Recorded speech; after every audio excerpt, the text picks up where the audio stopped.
And the resignation of Deputy PM Dominic Raab rocked Westminster on Friday after a report into allegations of bullying saw him ousted from the cabinet. After successive PMs Boris Johnson and Liz Truss were both booted out by the Westminster blob, Raab has now become their latest victim, with supposed political ally Prime Minister Rishi Sunak showing his true cowardly colours by hanging his deputy out to dry. Speaking to GB News immediately after his resignation on Friday, Raab gave the following warning. A phone is lit up by ministers now very concerned that they could be accused of these things for behaviour that in most walks of life would be regarded as important managerial scrutiny.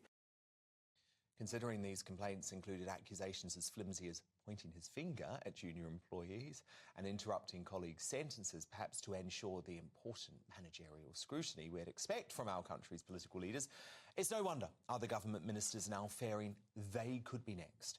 Because if there's one lesson learned from Raab's resignation, both for the Cabinet and the country, it's that the woke blob of civil servants are now able to wield a frightening amount of power and bring down any government minister they happen to disagree with. Well, I'm delighted to welcome back to the studio Fleet Street Kingpin, the former editor of The Sun, Kelvin MacKenzie. So, Kelvin, look, there's so many aspects to this story. Can we start with the character side of it?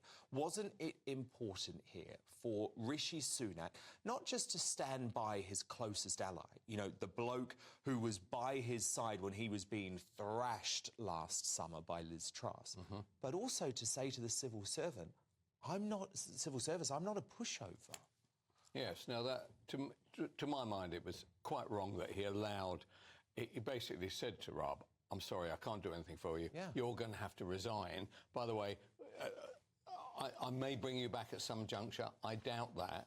But, because otherwise, why would he have let him go? It was a massive mistake. And I think it's a mistake among the core supporters of the Tory party. They don't want to see Dominic Raab pushed out by a civil servant. So a civil servant feels upset. So what? We all get upset. There is no way that Rishi should not have said, I am going to stand by you. I don't believe that Boris would have thrown him to the wolves, and I don't believe Truss would have thrown him. Boris stood by Priti Patel, and that sent a powerful message to the blob. Because isn't the issue, Kelvin, that we know what the blob is about, the British deep state, as I've been calling them tonight. They hate Brexit. They want it to fail.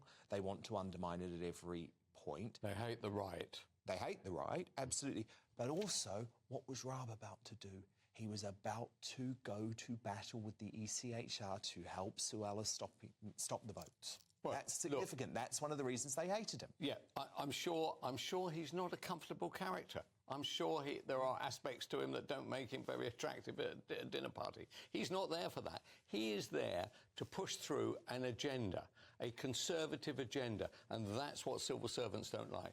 After all, I didn't hear anything about Gordon Brown when he was Prime Minister. Well, he was chucking mobile phones around. I had a Labour cabinet minister, a woman, complain to me about his bullying. And that was then. So things are moving on at a phenomenal pace now. Gordon Brown would have, under the same basis that Raab was pushed out, would have been fired as Prime Minister. It is ridiculous. He was a lot nastier than Raab ever was. Raab didn't swear. He didn't shout. But he still lost his job. Rishi, I don't know whether you're any good or not. I have my doubts, actually, funnily enough. And you were supporting him for a long time. I was a supporter. I really could not understand this. He wasn't prepared to expend political capital saving him. He probably said to himself, I've got more important things to worry about. Actually, I tell you, Deputy Prime Minister. And how did he replace him? He replaced him with some Dummkopf of a PR guy.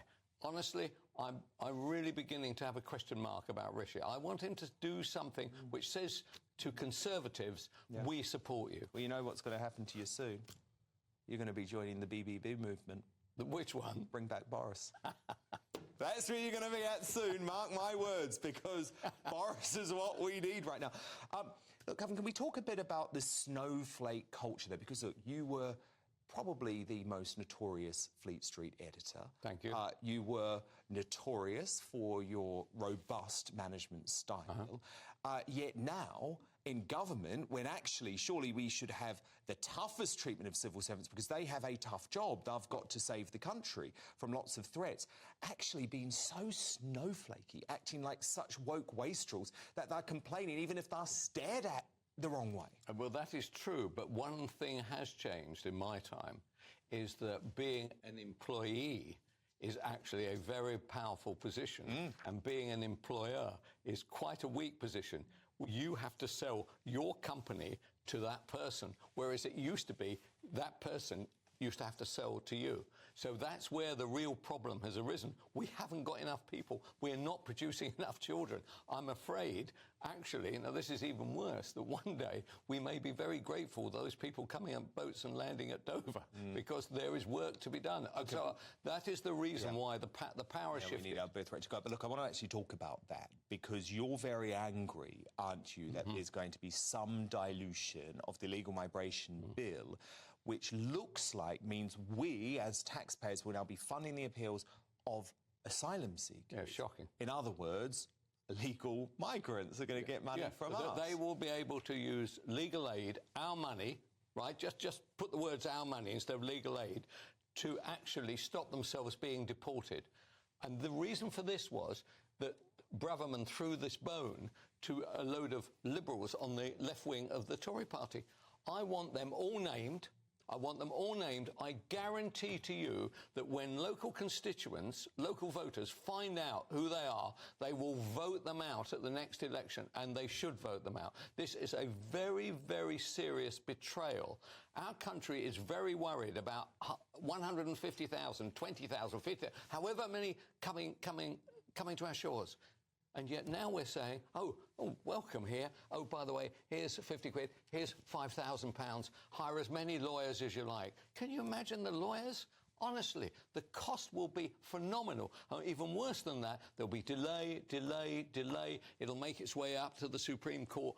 These people will be here for years before they may even be thrown out. It's a shocking mistake. I can't understand it. Why doesn't Rishi do something tough?